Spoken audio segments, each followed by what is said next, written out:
రుద్రవనం నుంచి ఒక పిల్లాన్ని తీసుకొచ్చి ఇక్కడ అప్పచెప్పారు.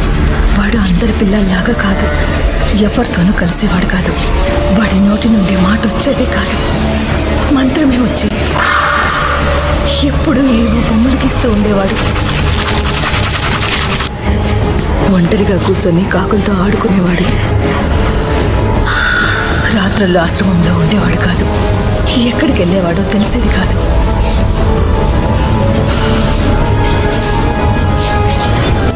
ఆశ్రమం వెనకాల అడవిలో ఒళ్ళు పూలకు వచ్చాడు.